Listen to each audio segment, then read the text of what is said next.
¿Qué tal mis hermanos? ¿Qué tal mis hermanas? Aquí estamos con otra reflexión durante este tiempo de cuarentena. Vamos a estudiar en dos libros, en el libro de Hechos, en el capítulo 3, unos versos, y vamos a estudiar en el libro de Lucas, capítulos 22 y 23. Iniciamos con una historia que se dio por la curación de un cojo cuando Pedro y Juan estaban en la hora novena en el pórtico de Salomón, o estaban adorando y alabando ahí, estaban en la hora de la oración.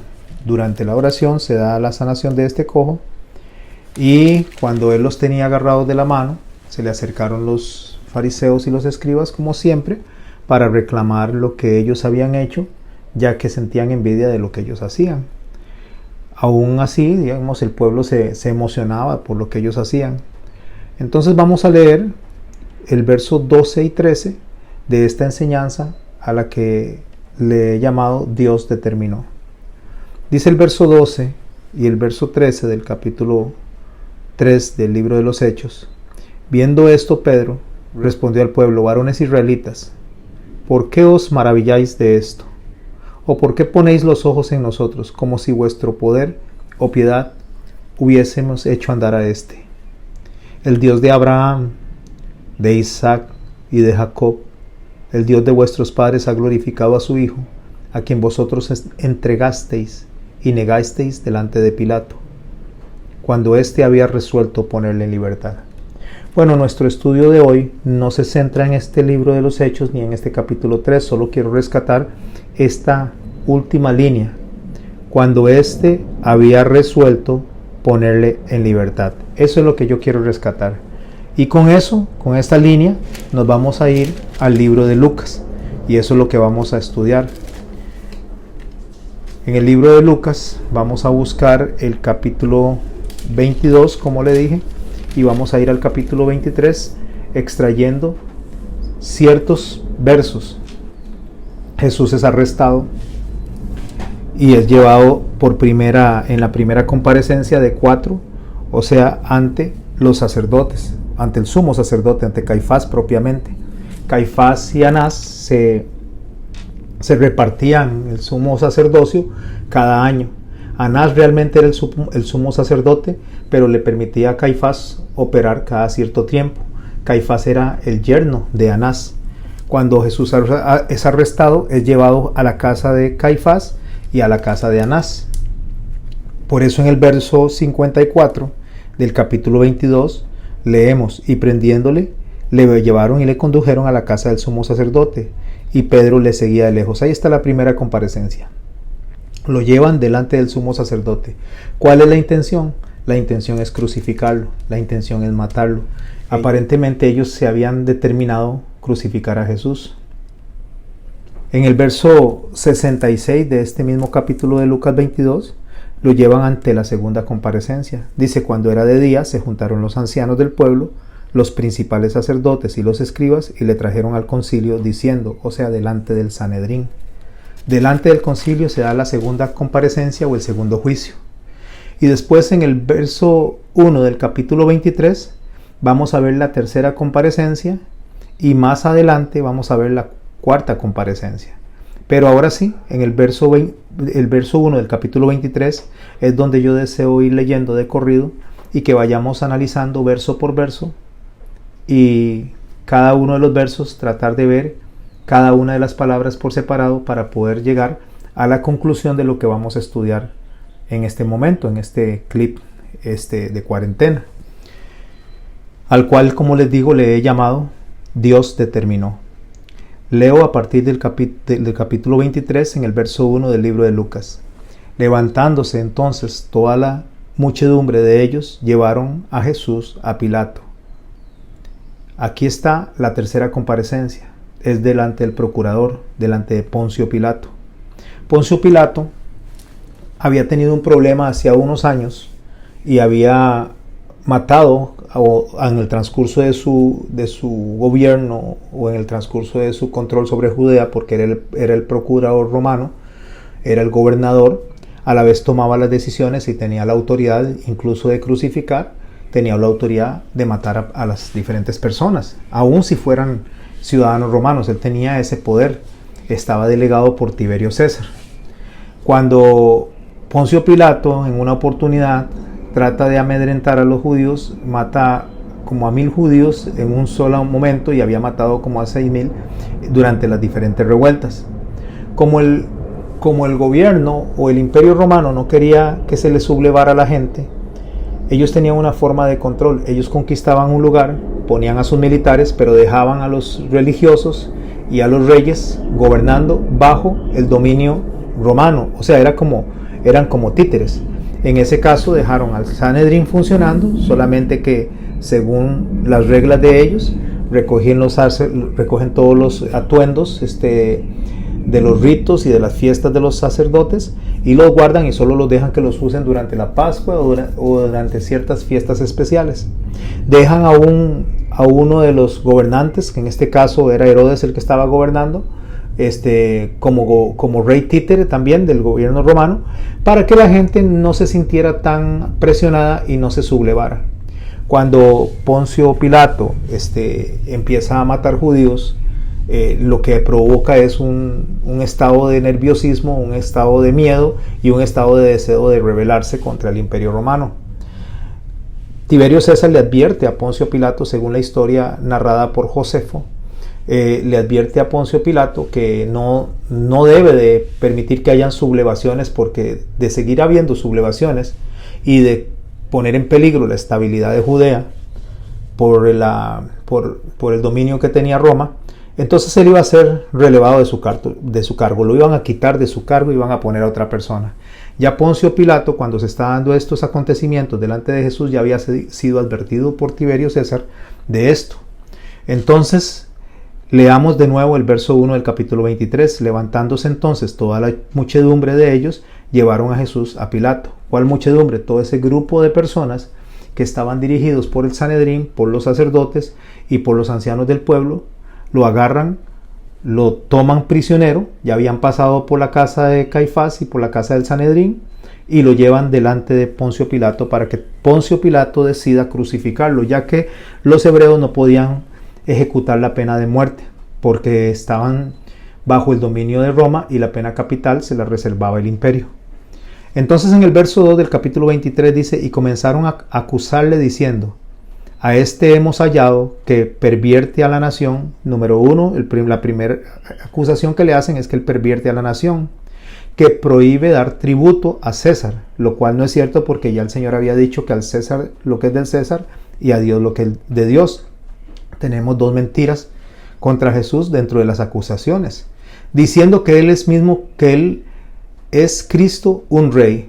Estos tres argumentos, los tres son falsos, porque también él había dicho que su reino no era de este mundo, si es que su reino era de los cielos. Por lo tanto, él no se estaba declarando ni proclamando rey allí delante ni del Sanedrín, ni de las autoridades políticas, ni de las autoridades, los ancianos, que eran las autoridades sociales en ese momento.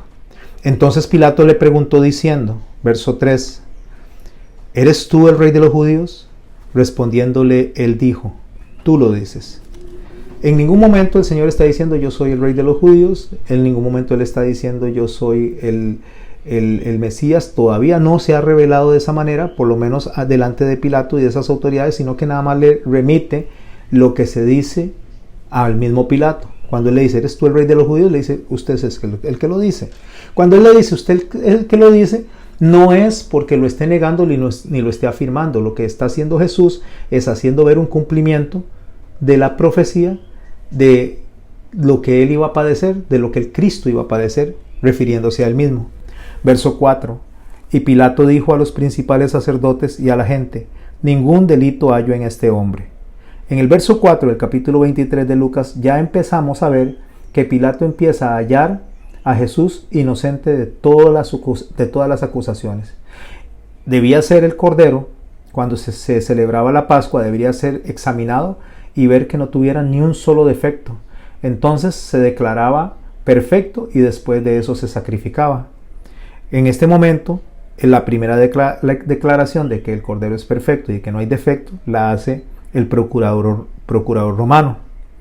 Entonces dice, ningún delito hallo en este hombre. Pero ellos porfiaban diciendo: alborota al pueblo. Esto es muy importante, mis hermanos, porque aquí es donde está el delito por el que supuestamente debía ser crucificado nuestro Señor, que es el delito de sedición. ¿Qué es sedición?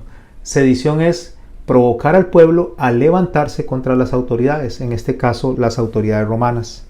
Entonces ellos dicen: alborota al pueblo, enseñando por toda Judea, comenzando desde Galilea hasta aquí.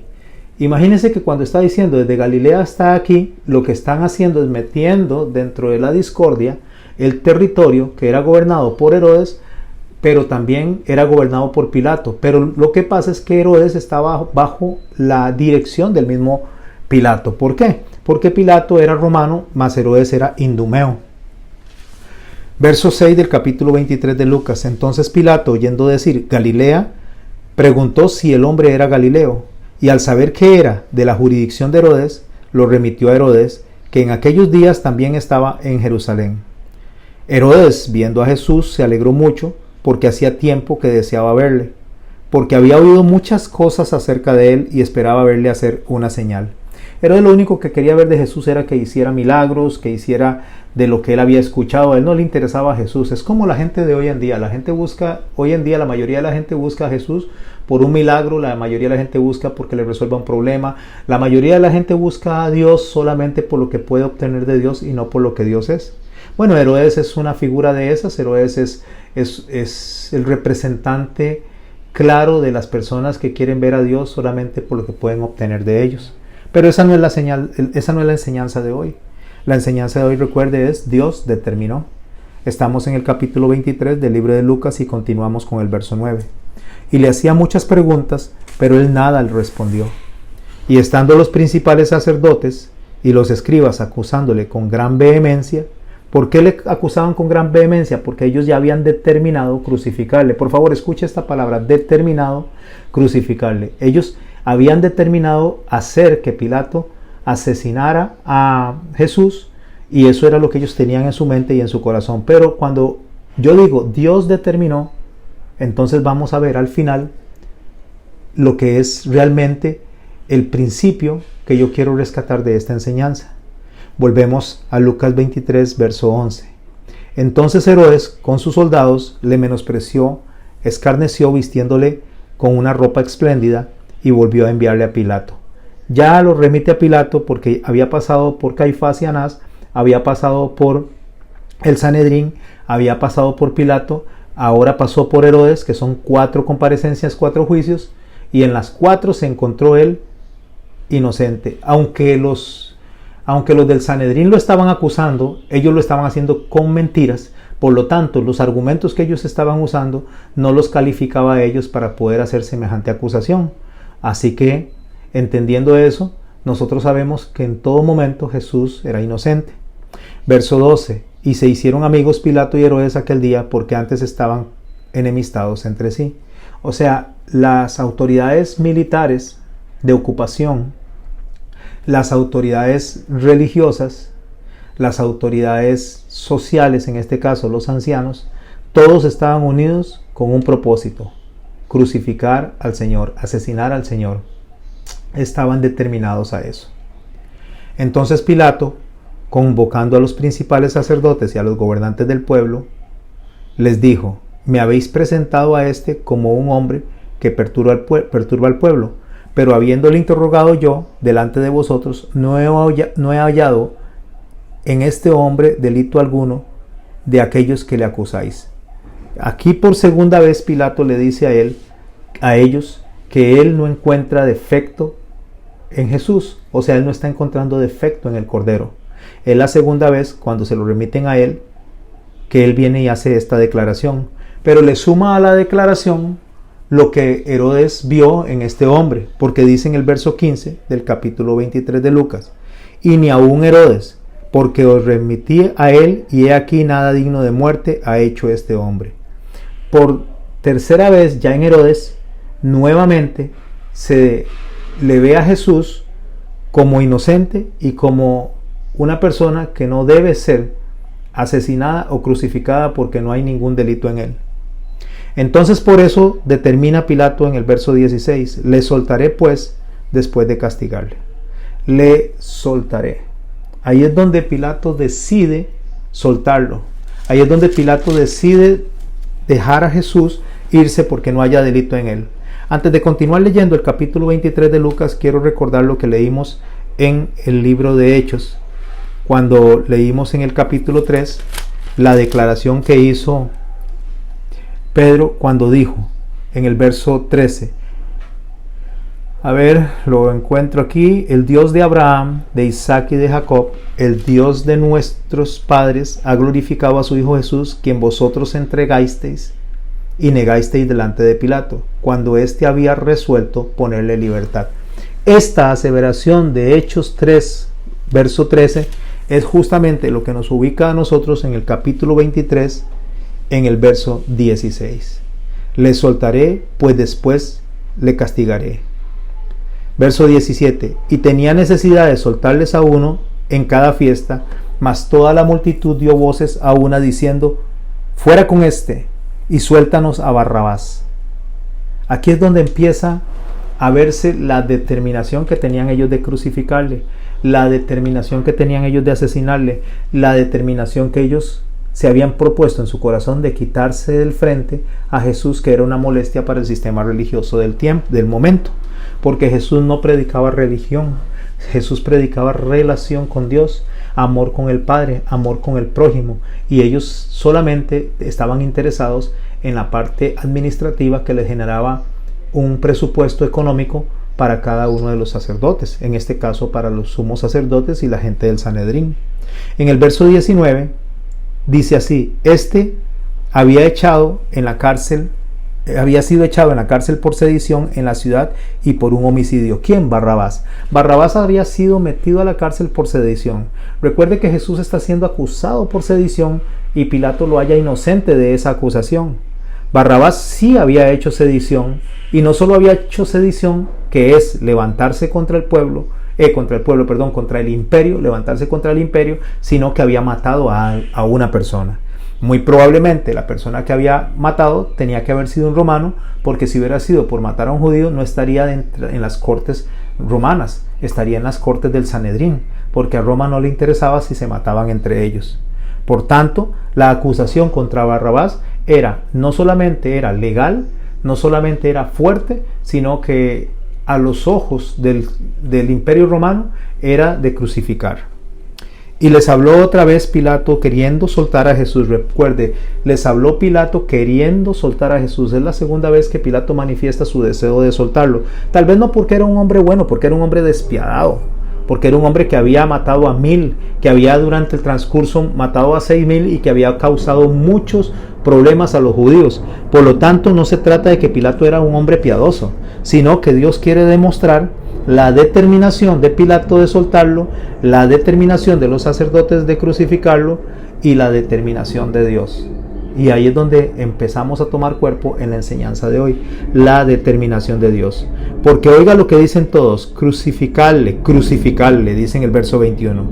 Y él les dijo por tercera vez, hablando de Pilato: pues qué mal ha hecho este, ningún delito digno de muerte he hallado en él, le castigaré pues y le soltaré. Mas ellos instaban a grandes voces pidiendo que fuese crucificado, y las voces de aquellos y de los principales sacerdotes prevalecieron, o sea, gritaron más fuerte que las personas que no querían que crucificaran a Jesús. Recordémonos que habían sacerdotes como Nicodemo, recordémonos que habían sacerdotes como Arimatea y como otros más que estaban en favor de Jesús, pero ellos gritaban, pero los que gritaban más fueron los que ganaron en ese momento. Entonces Pilato, dice el verso 24, sentenció que se hiciese lo que ellos pedían, y le soltó a aquel que había sido echado en la cárcel por sedición y homicidio, a quien habían pedido, y entregó a Jesús a la voluntad de ellos. Ok, vamos a volver al libro de los Hechos, al capítulo 3, donde inició nuestra enseñanza. Mientras lo busco, les comento que lo que está sucediendo aquí, la determinación que está sucediendo aquí, aunque parece que fuera una determinación de los hombres, es una determinación de Dios. ¿Por qué una determinación de Dios? Porque aunque el procurador romano, que era el único que podía soltar a Jesús en ese momento, tenía la autoridad de hacerlo y lo quería soltar, nadie lo iba a soltar, porque todo estaba hecho y todo estaba preparado para que Jesús muriera ese día por usted y por mí, por el bien de cada uno de nosotros, por poder rescatarnos a nosotros del fuego eterno. Entonces regreso al verso número 11 del discurso de Pedro ante el pórtico de Salomón, después de haber hecho la curación de ese cojo. Leo a partir del verso 11: y teniendo asidos a Pedro y a Juan el cojo, que había sido sanado, todo el pueblo, atónito, concurrió a ellos al pórtico que se llamaba Salomón. Viendo esto, Pedro respondió al pueblo: varones israelitas, ¿por qué os maravilláis de esto? ¿O por qué ponéis los ojos en nosotros, como si por nuestro poder o piedad hubiese hecho andar a éste? El Dios de Abraham, de Isaac y de Jacob, el Dios de nuestros padres, ha glorificado a su Hijo, a quien vosotros entregasteis y negasteis delante de Pilato, cuando éste había resuelto ponerle en libertad. Mas vosotros negasteis al santo y al justo, y pedisteis que se os diere por un homicida, y matasteis al autor de la vida, a quien Dios ha resucitado de los muertos, de lo cual nosotros somos testigos. Y por la fe en su nombre, a este que vosotros veis y conocéis, le ha confirmado su nombre, y la fe que por él ha dado a esta completa santidad en presencia de vosotros. Mas ahora, hermanos, sé que por ignorancia lo habéis hecho, como también vuestros gobernantes. Pero Dios, escuche esta parte, pero Dios ha cumplido así lo que antes había anunciado por boca de todos los profetas, que su Cristo había de padecer. ¿Quién determinó que Cristo muriera? Dios. Por lo tanto, lo había anunciado desde antes y había sido cumplido en ese momento. Por lo tanto, nosotros lo que tenemos que hacer es lo que dice el verso 19. Así que arrepentíos y convertíos para que sean borrados vuestros pecados, para que vengan a la presencia del Señor tiempos de refrigerio. Hermanos, quiero cerrar con esto. El Señor determina, y es parte de lo que vamos a aprender el próximo sábado en nuestra enseñanza. El Señor determina en nuestras vidas, determinó lo que debía de suceder con el Señor Jesucristo, con su Hijo, con el Cristo. Dios lo había determinado desde mucho tiempo. Y cuando Dios determina algo en nuestras vidas, nosotros debemos de recibirlo, nosotros debemos de aceptarlo. Y de la misma manera que dijo Jesús, que se haga tu voluntad y no la mía. Jesús lo dijo después de en 3 ocasiones haber dicho: es posible que pase de mí esta copa. Es posible que pase de mí esta copa. Y por tercera vez Él dijo nuevamente: es posible que pase de mí esta copa. Cuando el Señor está preguntando eso, no es que Él no sepa que había Dios determinado algo que Él tenía que cumplir. Es para que usted y yo supiéramos que no había otra forma. Y Dios permitió que estas personas le acusaran. Permitió que Barrabás fuera libertado en lugar de Jesús. Permitió que Pilato, aunque era el procurador romano, aunque tenía la autoridad y había matado a 6,000 personas, no pudiera salvar a uno solo. En este caso a Jesús. Él tenía la autoridad para matar y él tenía la autoridad para liberar. Pero aunque se había propuesto liberarlo, no lo iba a poder hacer. ¿Por qué? Porque Dios había determinado. Entonces, mis hermanos, la conclusión de la oración de nuestro Señor Jesucristo, después de que dice: si es posible que pase de mí esta copa, concluye de esta manera: mas no se haga mi voluntad, sino la tuya. Hermanos, oremos durante esta cuarentena. Oremos por las personas que están sufriendo. Oremos por los que se van a sumar a ese sufrimiento. Oremos por la economía. Oremos por todo, absolutamente todo lo que está pasando, rogando la misericordia de Dios, pero no olvidemos que lo que Él determinó no va a cambiar. Por lo tanto, la oración no es para cambiar la determinación de Dios. La oración es para que nosotros aprendamos a aceptar la voluntad de Dios. Y no solo a aceptarla, sino a sentirnos en paz, en equilibrio y en tranquilidad con lo que Dios decida para nuestras vidas y las vidas de los que nos rodean. Muchas gracias. Mañana otra enseñanza más que concluirá este sábado con una enseñanza, o mejor dicho, una prédica que va alrededor de todo lo que vamos aprendiendo.